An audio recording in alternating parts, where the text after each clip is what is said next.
Hello, welcome to Spooky Story Night or Weird Story Night. This is White Birch Tarot and Astrology. I'm Lori, and I just wanted to share.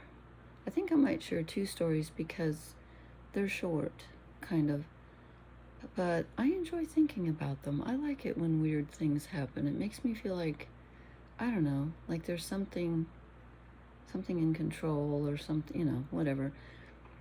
Anyway, this took place, it just dawned on me. I was thinking about when this happened and I realized this was like 30. Oh, now I have to do math. Hold on. How old was I? Okay. It was over 30 years ago. Okay, anyway. So I was in graduate school and I was getting a teaching certificate, and I had to go to, I live in a state, I'm in the US, I live in a state where I'm on the state line. So I thought I was going to teach in the public school system. I ended up not doing that. Yuck. But anyway, I had to get a certificate for both states. So I had to go a distance. It was like an hour and a half drive to another city to take this test. And the test started at like 8 in the morning. I'm not a morning person. And so I was living with my sister at the time, my older sister, and she said, why don't I go with you and let's rent a motel and spend the night there, and that way you won't have to get up so early the next morning. We'll be there, and then you can go take the test. And I was like, that's a great idea. And it was a college town, so it was a neat place. And she'd never been there, and I'd never been there because I'm not from here. So anyway, so we did that.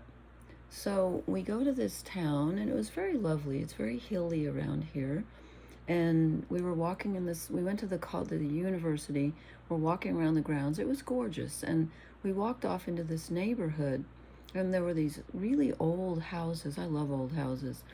And so we're just walking anyway. And my sister, who of course knows me very well because she's known me my whole life, we're just chatting, and she says to me, because she knows me, she says, who do you currently have a crush on? Because I always have a crush on someone. Well, when I was married, I didn't necessarily, but I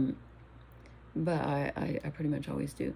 So as she was asking me, I was noticing that there was a really interesting car heading up the street toward us. I have a thing for old cars. I love old cars. And this really old car was coming up. So I was staring at the car. And so she asks me that question. And I said, of course I had a crush on someone. And I said his name. I'm just weird about private, like no one's going to know, and it's a common name, but I'm weird about that. So I said, the person's name out loud, and as I said it, and then I was going to tell her a little bit about him. As I said it, this old car passed me, and I looked in the car. I swear to God, I looked in the car, and it was the guy that I knew from graduate school that I had the crush on. I just said his name out loud, and he drove by me, and here we are, something on my screen. Here we are, an hour and a half from the town where I knew him from. And he went by me, and I had the shivers, and I said to my sister, I said, you're not going to believe this, but he just drove by. She did not believe me. She kept thinking I was punking her. I wasn't.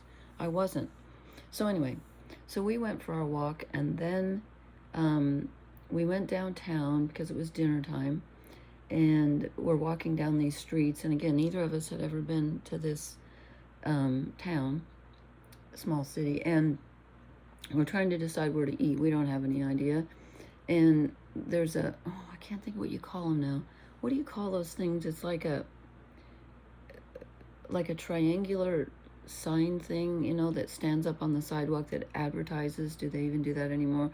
I can't think of what they're called, but there was one cafe that had a sign out in front, and there was like going to be live music. And the name of the band, and again, I'm just weird about this, so I'm not going to say the name. I don't know why.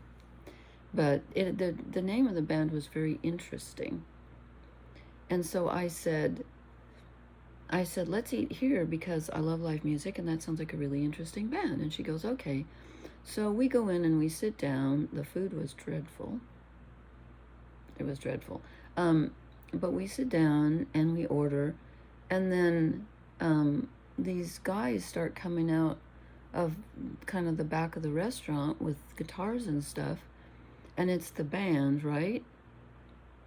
Guess who's in the band? Yeah.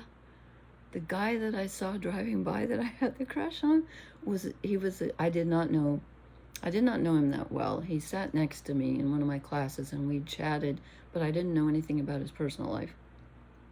I did not know he was a musician. I wasn't surprised, but he was the guitar player for the band.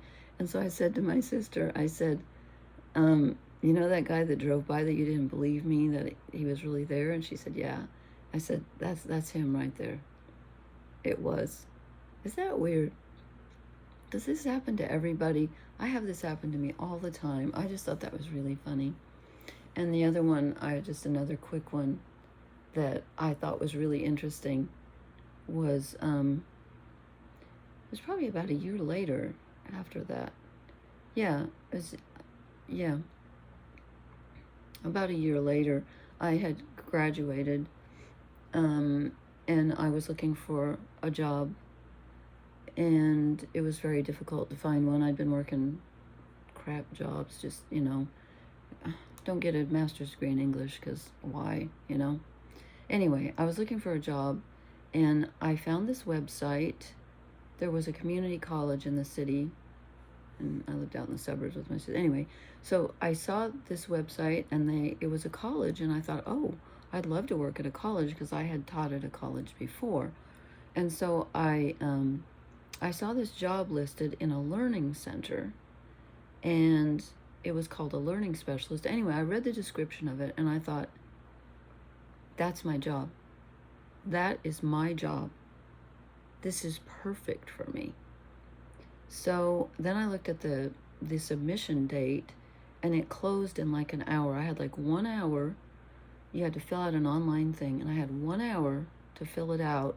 So I was rushing, and it wanted I always manipulate. I've had so many jobs. I always manipulate my experience. I don't lie.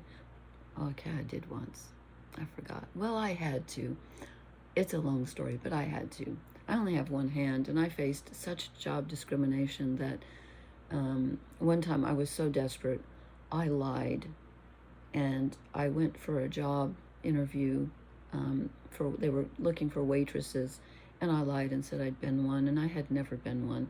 And when I walked out the door, I saw the guy put my, what do you call it when you fill out the, God, I can't even think now. Not the resume. I didn't have a resume, but the application.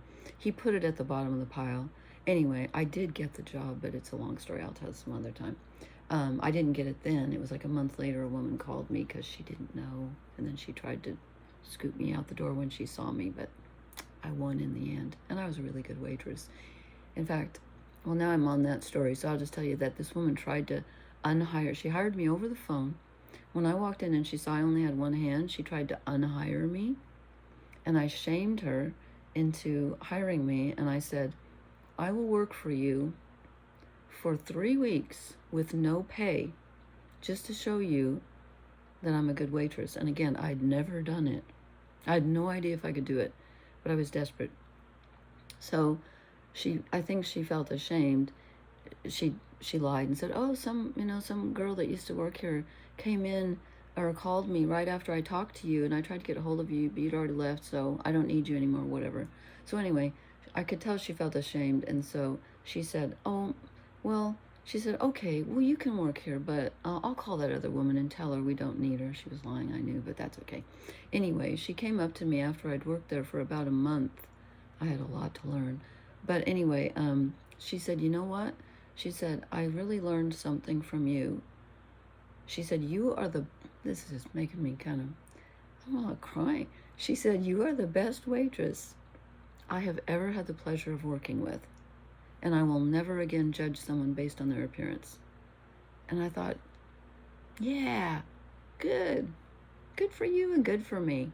Made me feel really good. Anyway, that's a whole different story. So I manipulated my background somewhat. Like if I'm going for a retail job, I stress my retail experience. If I'm going for a teaching job, I stress my educational experience. I have a lot of experience in a lot of different things. So anyway, I was putting down my teaching experience, and it asked for the phone number of my last supervisor. I didn't have it. I was lucky to remember his name, okay? I didn't have his phone number, and it was in a different state, and I thought they're not going to call him anyway, so I left it blank. Okay, so I turn in this online form, and I know it's my job. I'm positive it's my job. And then a week later, I get an email saying, I think it was an email or was it a phone call? I don't remember. It was ages ago. Saying, you didn't get the job. And I was like, what? That's my job. I even called. I've never done this before. I called the learning center and asked to speak with the supervisor, who would have been my boss. And I said to her, could you please tell me why I didn't get the job? And she was kind of taken aback. And again, I'd never done that before. And she said, well, what's your name? And she looked through, they must have printed it out. She looked through and she said, oh, I remember you. She said, I didn't choose you because you didn't put down the phone number of your last supervisor, so we couldn't call him. And I thought, oh, they were going to call him. So I said, okay, thank you, because I wanted to know. So anyway, a year later, I had the worst jobs. Oh my God. A year later, the job came open again. Yes, 1 year. It was almost a year to the day. And so I said, my friend was here visiting me from my home state, which is far away. And so I said to her, I got to go for this job interview. And she's like, I'll go with you. And so I got myself, I put in the thing. First I put in the thing.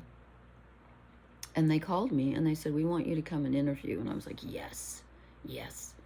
So I went for the interview. They had narrowed it down to 2 people, me and a man. And they told me, so I go for this happened before my friend got here. I went for the interview, and I was interviewed by 3 women, the supervisor that I had spoken with the year before, and 2 other women, and they couldn't agree. The 2 of the women wanted to hire me, and the woman who was going to be my direct supervisor wanted to hire the man. And they could not agree, and she had like 2 votes because she was the direct, anyway. So anyway, it was like 50-50. And so what they did, which I thought was really weird, is they had me interview with the president, not the dean of the English department, which it should have been, but the president of the entire college, which I thought was truly weird. This is going on longer than I thought. I'm sorry, I got off track there. But so my friend was here when I went for that interview, and I was really nervous. I'm like, the president of the whole school? Why? So anyway, so I get in to my interview, and the guy was weird. He was weird, and the questions were, I was really worried. But anyway, so I sit down and we chat a bit, and then he looks at he's printed out my resume or whatever, and he looks at it and he goes, oh, so I'm in Kansas City, Missouri, which is 1,800 miles from my hometown of Portland, Oregon, on the coast. Okay, so he looks at my resume and he goes, oh, I see you taught at Portland Community College. And I said, yeah, I did. And he goes, I just came from there. I was the president there. And I'm thinking, oh my God, what a coincidence, right? I didn't know who was the president when I taught there, because I taught off campus, but he didn't know that.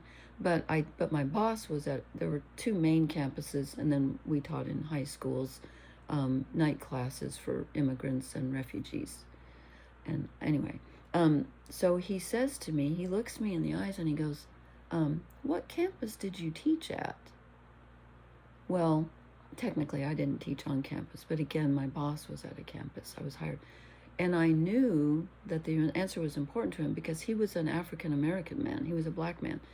And one of the campuses was in the city and it was integrated. One of them was pretty segregated because it was in the suburbs. And I went there for a while as a student, and I don't think I ever saw a black student. Portland's better now, but when I grew up there, it was really segregated, unfortunately. But my boss and where I was hired was at the Southeast campus where it was integrated, so I said, Southeast. And as soon as I said that, I saw the look on his face, and I thought, I just got the job. And I did. And you're like, so why is this so important? Because I'll tell you why that was my job. That's where I met my husband. Yeah. Yep, if I hadn't gotten that job, I would never have met the love of my life. So not only was it my job, because it really was, okay, it wasn't a great job, but it was a good job. It was a good job. It was better than the jobs I'd had for a long time. It was a good job. I was there for only 2 years, but that's me for you. But I met Bob there. So those are my stories, my synchronicity stories. And, next time I'll try one that has more ghosts involved. I have a cat spirit one to tell you. So just wanted to share. And I might do some cards tomorrow night. I was in the mood tonight. And it didn't feel right. So anyway, thank you for listening.